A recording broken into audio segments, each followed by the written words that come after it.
Hello student, this is Suman Dutta.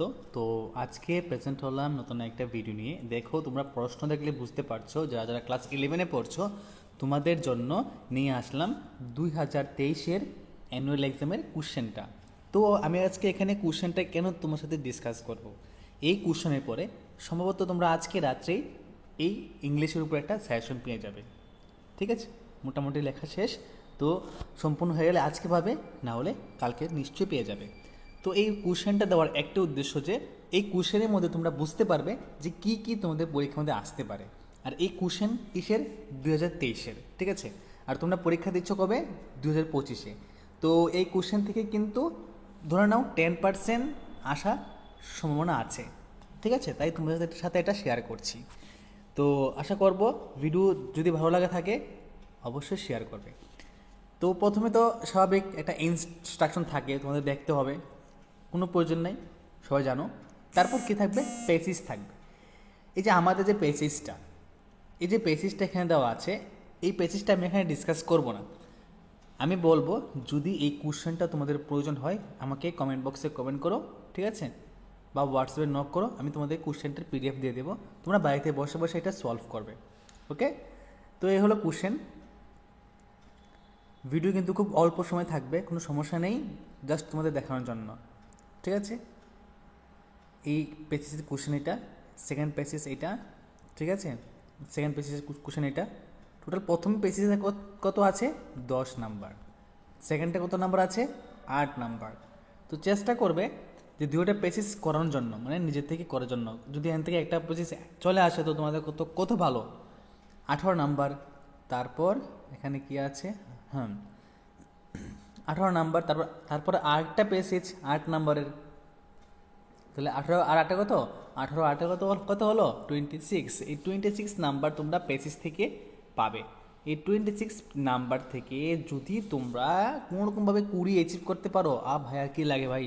আর কিছুই লাগে না, আর কিছুই বলতে কিছুই লাগে না, এখান থেকে 20, বাহ। তারপর গ্রামার এই পার্টগুলো ভালো করে পড়ে যাবে। আমি শুধু উত্তর লিখে দিয়েছি কয়েকটা, আর এগুলোর উত্তর আমি লিখে দিয়েছি। দেখো কি এখানে আছে, মানে গ্যাপ ফিলিংয়ের মধ্যে, the coach with his player dash have come to play in match. ঠিক আছে, এখানে দেখো আছে কি? হ্যাভ আছে। এখানে কেন হ্যাজ হলো মনে রাখবে, third person singular number, third person singular number. ঠিক আছে, সিঙ্গুলার নাম্বার হলে এখন দেখো থার্ড পার্সন সিঙ্গুলার নাম্বার কোনগুলা? যে কোনো মানুষের নাম। ঠিক আছে, তারপর হি, শি, ইট, তখনই কি বসবে? হ্যাভ বসবে। কি বসবে? হ্যাভ বসবে। এখানে দেখো কি লেখা আছে, কি কি বললাম? যে কোনো মানুষের নাম, হি, শি, আর হলো ইট। ঠিক আছে, কি বসবে? হ্যাভ বসবে। কিন্তু এখানে কিন্তু যে কোনো মানুষের নাম কিন্তু বলেনি। দেখো কি বলেছে, দ্য কোচ বলেছে একজন, উইথ মানে তার সঙ্গে কে আছে? প্লেয়ার্স। মানে কি আছে? প্লেয়ার্স মানে অনেকগুলা মানুষ, অনেকগুলো প্লেয়ার্স। এখন যদি এখানে প্লেয়ার বলতো, PLAYER, প্লেয়ার, তাহলে নিশ্চয়ই আমরা এখানে হ্যাভই লিখতাম। যেহেতু থার্ড পার্সন সিঙ্গুলার বলেছি, প্লাস মানে কি? বহু বচন, মানে প্লুরাল। তো যেহেতু প্লুরাল হয়েছে তো সেখানে এখানে হ্যাভ হবে না, এখানে অবশ্যই হ্যাজ হবে। আর হ্যাড কেন হবে না? হ্যাড না হওয়ার কারণ হলো আমরা এই লাইনের মধ্যে কোনো পাস্ট টেন্স দেখছি না, তাই এখানে হ্যাড হবে না। তো কি হবে? হ্যাজই হবে। The doctor and the politician dash present two preside over the meeting. ঠিক আছে, একজন ডাক্তার, একটা পলিটিশিয়ান ওই রাজনৈতিক সভার মধ্যে অংশগ্রহণ করেছে। এখানে ভি দেওয়া আছে। তো এখানে কি লেখা আছে? বর্তমান। যেহেতু বর্তমান লেখা আছে তো আমরা এখানে am is are was, am is are ব্যবহার করতে পারবো, কিন্তু এম তখনই ব্যবহার করতাম যদি এখানে আই থাকতো। যেহেতু আই নেই, third person, the doctor third person, পলিটিশিয়ানও থার্ড পার্সন। থার্ড পার্সন হলো সবসময় ইজ বয়। তুমি দেখো হি ইজ, শি ইজ, বয় না? তো সেরকমভাবে রাম ইজ, এখানে the doctor is, the politician is. ঠিক আছে, যখনই দুজনের নাম এখানে মধ্যে কি আছে? এন দ্বারা যুক্ত থাকবে তখনই দেখবে এখানে নেক্সটে ইজ যুক্ত হয়, আর কিন্তু হবে না। কেন হবে না? যেহেতু এখানে আর অ্যান্ড দিয়েছে, ঠিক আছে, কি দিয়েছে? অ্যান্ড দিয়েছে, তার জন্য। ওকে, তারপর দেখো, the one of the old man at night everyday cough everyday, মানে প্রত্যেক রাত্রে কাশাকাশি করে, মানে গলার মধ্যে সমস্যা, কাশি দেয়। একটি বিদ্যমান হচ্ছে যে প্রত্যেক রাত্রিবেলা কাশি দেয়। এখানে কাফের লগে আমি এস কেন যুক্ত দিয়েছি? COUGHS, এস কেন যুক্ত দিয়েছি? কাপস কেন দিয়েছি? কাপস দেওয়ার একটা কারণ হলো যে দ্য ওল্ড ম্যান কি, দ্য ওল্ড ম্যান একজন থার্ড পার্সন সিঙ্গুলার নাম্বার, এর একজন মানুষ হতে বলেছে। তো থার্ড পার্সন সিঙ্গুলার নাম্বার হলে, থার্ড পার্সন সিঙ্গুলার নাম্বার হলে যখন তার সাথে যুক্ত হবে ভার্ব, এই ভার্বের সাথে সবসময় ইএস বা এস যুক্ত হয়, মনে রাখবে। থার্ড পার্সন সিঙ্গুলার নাম্বার হলে, যেমন দেখো, হি গো লিখতে পারবো না, কি লিখবো? হি গোস লিখবো, কিন্তু আই গো লিখবো, কারণ হি এখানে থার্ড পার্সন সিঙ্গুলার নাম্বার, এখানে ওয়ান অফ দ্য ওল্ড ম্যানও থার্ড পার্সন সিঙ্গুলার নাম্বার, তাই এখানে লাস্টে ই বা ইএস যুক্ত হয়েছে। ঠিক আছে, কি যুক্ত হয়েছে? ই বা ইএস যুক্ত হয়েছে। ওকে, এখানে কি যুক্ত হচ্ছে? ই বা ইএস যুক্ত হয়েছে। ওকে, সরি, এস বা ইএস যুক্ত হয়েছে। তো এখানে কপসের সাথে অবশ্যই এস যুক্ত হবে, কপস হয়ে যাবে। Mohit and his friends are going to the fair yesterday. এখন তোমাদের একটা প্রশ্ন, যে এখানে অ্যান্ড ছিল, আমি ইজ বসিয়ে এসেছি, এখানে অ্যান্ড আছে, আমি এখানে আর বসিয়েছি, কী কারণ বলো তো? আমি এখানে অ্যাড জন্য বসিয়েছি, এখানে তার ডক্টর আছে third person, Mohit third person, and আছে, অ্যান্ড আছে। পলিটিশিয়ান কয়জন? একজন। হিজ ফ্রেন্ডস দেখো কয়জন? অনেকজন। তার জন্য ওই লাস্টের এসের জন্য আমরা এখানে আর বসিয়েছি, নাহলে কিন্তু এখানে আমরা যদি ফ্রেন্ড থাকতো তাহলে ইজ বসাতাম। জিনিসটা ক্লিয়ার? এই চারটা, এই যে শূন্যস্থান, ভালো করে আমি যা বলেছি, না বুঝলে আবার রিপিট করো। এই রিপিটগুলো শুনলে তোমরা নিশ্চয়ই, যদি পরীক্ষার মধ্যে এরকম সেম টু সেম নাও আসে, তার সিস্টেম অনুযায়ী আসবে, কিন্তু পারবে। ঠিক আছে, জাম্বেল ওয়ার্ড, তো আমি এখানে এ নাম্বারটা আমি তোমাদের ভরসা ছেড়ে দিয়েছি। এ নাম্বারটা তোমরা নিজে করবে, করে আমাকে কমেন্ট বক্সে লেখাবে, লিখে দেবে। ঠিক আছে, লিখে আমাকে দেবে, দেখাবে, তাহলে আমি বুঝবো যে সবাই আমার ভিডিও ফলো করো। তো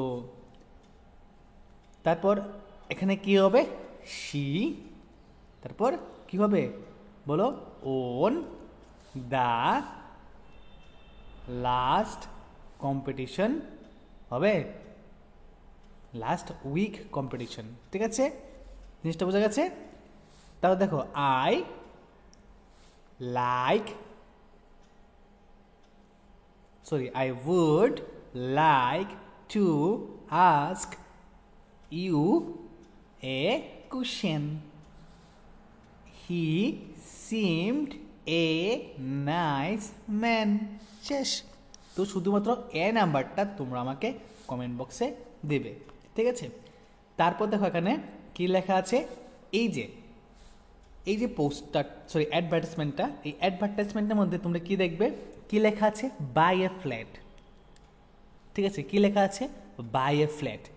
তো এই বাই এ ফ্ল্যাট দেখবে কি লেখা আছে, বাই এ ফ্ল্যাট না সেল এ ফ্ল্যাট। তো এই সম্পর্কে ভিডিও তোমরা পেয়ে যাবে, হয়তোবা আমার ইউটিউব চ্যানেলে আছে, সার্চ করলে পেয়ে যাবে। আর যদি না থাকে আমি দেওয়ার চেষ্টা করব। এই 6-7 তারিখের মধ্যে তোমরা সব পেয়ে যাবে, মানে আগামীকাল বা পরশুর মধ্যে সব কিছু পেয়ে যাবে ইংলিশের জন্য, কোনো সমস্যা নেই, শুধু ভালো করে পড়বে। বাই এ ফ্ল্যাট, ঠিক আছে, বাই এ ফ্ল্যাট কীভাবে লিখতে হয়, কী লিখেছে এখানে? Ajit Sharma wants to buy a flat, draft an advertisement for publication giving all necessary details in 15 words. তো এখানে বাই এ ফ্ল্যাট কীভাবে লিখতে হয় অবশ্যই আছে, যদি থাকে আমি এখান থেকে দেখে তোমাদেরকে লিঙ্কটা দিয়ে দেবো এই ভিডিও শেষে। ঠিক আছে, খুব সোজা এটা। You are working for an advertisement agency. Draft an attractive advertisement for a company which is launching a new face wash. মানে একটা ফেস ওয়াশ লঞ্চ হয়েছে, তুমি খুব সুন্দর করে একটা অ্যাডভার্টাইজমেন্ট দিতা, খুব মজা, এটা খুব মজার। ঠিক আছে, এই দুইটা কিন্তু পড়বে, আসতে পারে এখান থেকে। ঠিক আছে, ড্রাফটেড পোস্টার, এখন পোস্টার দেখো, poster on behalf of the sport authority of India inspiring people to exercise regularly. ঠিক আছে, এটা খুব important. draft a poster on behalf of camping for our cleanliness drive. ঠিক আছে, তো এটাও খুব ইম্পর্ট্যান্ট, এটাও পড়তে হবে। Write a letter to A book seller ordering some books, এটা হলো কি বিজনেস লেটার। এই বিজনেস লেটার কীভাবে লিখতে হয় একটা পার্ট দেওয়া আছে ইউটিউবে, দেখে নেবে। এটাও সেম একটা বিজনেস লেটার। তুমি একটা স্টোর থেকে জিনিস অর্ডার করেছো, সঙ্গে সঙ্গে তুমি ক্যান্সেল করে দিয়েছো, ওইটা তুমি এখানে একটা লেটার লিখবে। তারপর এখানে কি জানো, ডেবিট লেটার। ডেবিট লেটার সম্পর্কে ভিডিও আমি বানিয়েছি, তোমরা পেয়ে যাবে ইউটিউবের মধ্যে, দেখতে পারবে। ঠিক আছে, এটা একটা ডেবিট লেটার, মানে তর্ক বিতর্ক, মানে পক্ষে বিপক্ষে। দেখো এখানে কি দেখা আছে, either for or against the view. এখানে কি আছে view, some people feel the electric media will bring about the end of print media in newspaper. What are you views on this issue? Writing debate in 120 150 words either for or against this view। মানে বর্তমানে electronic media যেমন ধরো mobile, তারপর computer, laptop কী করেছে, news paper আর অন্যরকম মিডিয়াকে ধ্বংস করে দিয়েছে। এটা কি সত্যি না মিথ্যা? তো তার পক্ষে বা বিপক্ষে যুক্তি দাও। তার পক্ষে যুক্তি দেওয়া সোজা, বিপক্ষে যুক্তি দেওয়া খুব সোজা। যদি তোমরা এটা না পারো অবশ্যই আমাকে বলবে, আমি লিখে দিব। Write a debate either for or against the motion. Hard work, not intelligence paves the way to success in life। মানে এখানে তুমি একটা ফর দ্য মোশন আর এগেইনস্ট দ্য মোশন লিখতা, যে পক্ষে বিপক্ষে যুক্তি লিখতা, যে কষ্ট না করলে কেষ্ট মিলে না। এটার বাংলা কথা এটা, কষ্ট না করলে কেষ্ট লাইফে মিলে না। এটার উপরে একটা কী লিখবে, ফর দ্য এগেইনস্ট বা ফর বা এগেইনস্ট একটা মোশন লিখবে। যদি না পারো অবশ্যই আমাকে জানাবে, ঠিক আছে? কারণ জানাবে কিন্তু আজকেই, কারণ আমি খুব সকাল সকাল তোমাদের সাথে ভিডিও শেয়ার করছি, মানে কারণ কি তোমাদের থেকে প্রবলেম শোনার জন্য। প্রবলেম যদি জানি তাহলে কিন্তু সলিউশনটা খুব তাড়াতাড়ি দিতে পারবো। ওকে, তারপর এখান থেকে লিটারেচার থেকে তো সব আননোন থাকবে। এইগুলা কিন্তু কমন ফলানো খুবই কঠিন, এইগুলা কমন ফলানো খুবই কঠিন। ঠিক আছে, তো দেখে যাবে প্রশ্নটা একবার, প্রশ্ন দেখে যাবে। ঠিক আছে, তো এখানে যদি দিয়ে দিবে পেসিস, তো নিচে তো একটু বাইর করতে পারবাই, কোনো সমস্যা নাই, বাই করতে পারবা। তো শুধুমাত্র সমস্যা হবে কোন জায়গায়, সমস্যা হবে এই জায়গাটার মধ্যে, আমি দেখাচ্ছি তোমাদেরকে। এই যেটির মধ্যে 3 দোকানে 6। ঠিক আছে, এনি 2 কোশ্চেন। ওহো, 3 দোকানের সময় 2টা কোশ্চেন থাকবে, 4টা থাকবে, যে কোনো 2টা লিখবে। কত মজা দেখো, তো 4টা কোশ্চেন থাকবে এখানে, যে কোনো 2টা লিখবে। এইগুলো তোমাদের শিখে রাখতে হবে।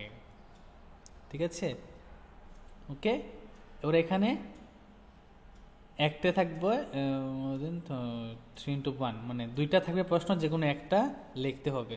বাহ, এটা সোজা আছে। Who was Elsa, why did she advise Einstein, খুব সোজা আছে এটা। তারপর এখানে থাকবে 6, মানে একটা, যে কোনো 2টা আছে, যে কোনো একটা লিখবে। কি মজার লেখা। Substance of the poem the rain are population suitable degradation of the earth health, এটা সোজা। বয়স অফ দ্য রেইনের সাবস্টেন্স সোজা। তারপর এখানে 6, মানে একটা। ঠিক আছে, তারপর কোশ্চেন শেষ। তো আশা করি এই ভিডিওটা সবাই প্রথম থেকে লাস্ট অবধি নিশ্চয়ই দেখবে। আর এখান থেকে এই যে প্রশ্নটা দেওয়া আছে, একটি একটু রিভাইজ করে যাবে, কারণ এখান থেকে প্রশ্ন আসতে পারে। কারণ যেহেতু 2023-এর প্রশ্ন, তো 2023-এর প্রশ্ন থেকে 10% ঘুরিয়ে আসতে পারে। ঠিক আছে, 10% ধরে নাও আসতে পারে। তো তোমাদের পড়তে হবে, সময় আছে যথেষ্ট, সমস্যা নেই, আরামসে হয়ে যাবে। আর গ্রামারের পার্টটা খুব শীঘ্রই আমি নিয়ে আসছি, যাতে করে তোমাদের কোনো সমস্যা না হবে। আর তার থেকেও বড় যে কিছু গুরুত্বপূর্ণ প্রশ্ন তোমাদের দিব, খুব অল্প দিব, ধরুন হার্ডলি 15-20টা দিব। তো এখানে তোমরা পেয়ে যাবে আশা করি। তো দেখা হচ্ছে একটা গুরুত্বপূর্ণ ভিডিওতে। এবং অবশ্যই যে আমাকে ফলো করো ক্লাস 11, তোমাদেরকে অসংখ্য ধন্যবাদ। যদি তোমাদের একটু কাজে আসতে পারি, তাহলে আমি নিজেকে একটু সান্ত্বনা দিতে পারবো যে না, আমি তোমাদেরকে হেল্প করতে পারছি। সবাইকে অসংখ্য ধন্যবাদ।